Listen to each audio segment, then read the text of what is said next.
I was going to do a tutorial on top-down mixing, but after playing around a bit, I found a better mix strategy. If you're not familiar with the concept of top-down mixing, there's a school of thought that the less signal processing, be it analog or digital, the better. That's because, according to the theory, the purity of the signal is preserved when you do less processing. Top-down mixing certainly preserves CPU power, and it can save time. It gets its name from the signal flow hierarchy. Think of it like this. The master bus is at the top, then underneath that we have group buses, and then finally the individual tracks. The typical way of mixing is to start with individual tracks, then work upward. Well, after experimenting with the top-down mixing strategy, I discovered that I prefer to start with buses first. I call it the buses first music mixing methodology. Here's how you do it. First of all, you need to get your gain staging proper, and I do it with this plugin, which is super cheap. I recommend it to everybody. Basically what it does is the initial gain staging is put where you want it, and you can choose from a variety of options. I like to go with negative 10 decibels for the maximum peak with an average of negative 20. For even larger mixes, I might reduce these numbers down to negative 12 on the peak, and then on this I could set it to like negative 24. Okay, so I've already set up my buses and done my sound effects and put my plugins on. So this is basically what I did. I created my bus and then I dropped all my faders down. All right. And then one by one I brought them up. On drums, I start with kick, then I go to the overheads. If there's a room microphone, I would have went with that next, and then so on. Then I add the close mics. And the idea is you want to get the balance sounding good, and then the first thing I did was add pink. And as you can see, it's just very subtle. A high shelf boost, 2 decibels, and a 2 decibel cut at 240 hertz. And then I also put on the monster, which is effectively in all buttons in 1176 emulation, and then console saturation. So let's hear it before and after. Just the drums.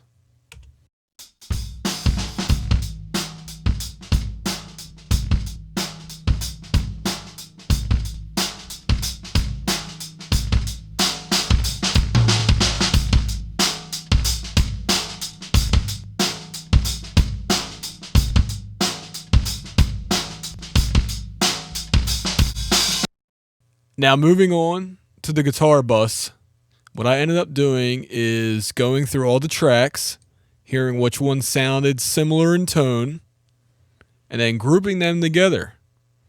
And I wanted to see if I just applied effects across every single one of them, would they sound okay?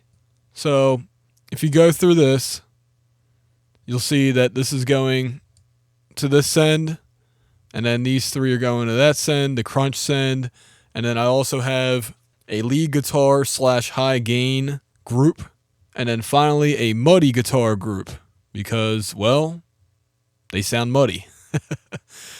And putting them all through this, they didn't sound too bad, although if I was doing this mix for real, I would use the individual buses.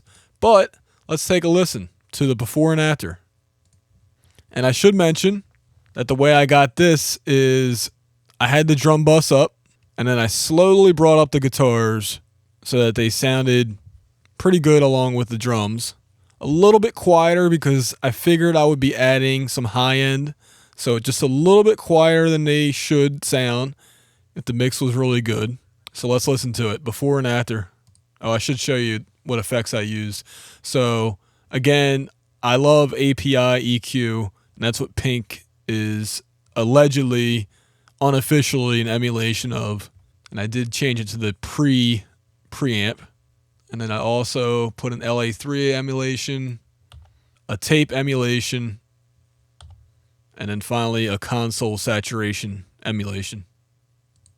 Before,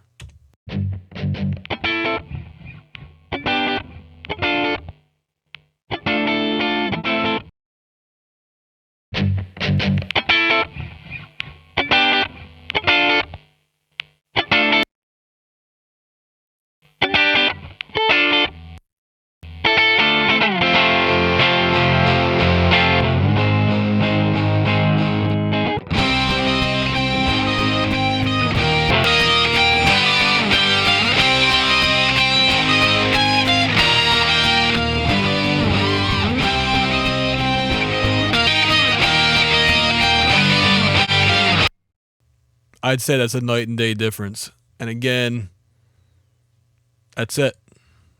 Those are all my plugins. And here's the beautiful thing.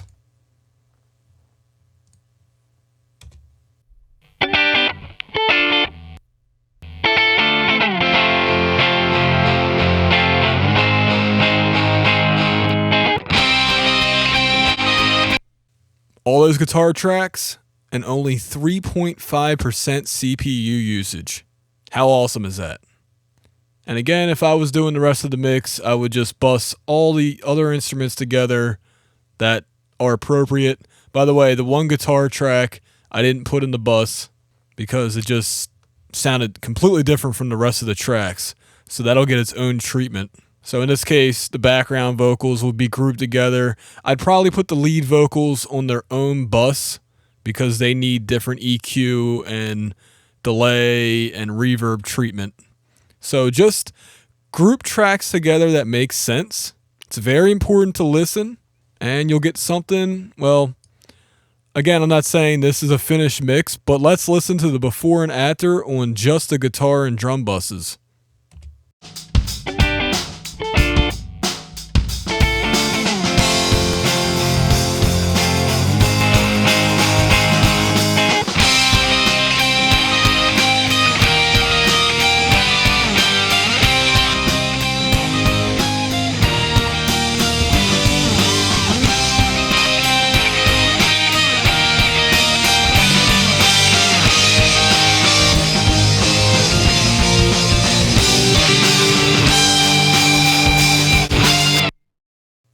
Again, I call this the buses first mixing methodology, and I think it can be effective for your workflow. There's one more benefit from doing it this way. When you create group buses, when you go to automate, it's a lot easier to automate, let's say 5 tracks versus 35 tracks. You know what I'm saying? So there's benefits to all of this stuff, and if you don't have the fastest processor out there or a lot of RAM, but you want good sound quality without crashing your computer, this is the way to go. And I'll probably try this method in the future mixes that I do. Maybe I'll finish doing this mix. But yeah, guys, let me know what you think. And if there's anything that I missed about doing things this way, then leave a comment below. This has been Adam for RealHomeRecording.com.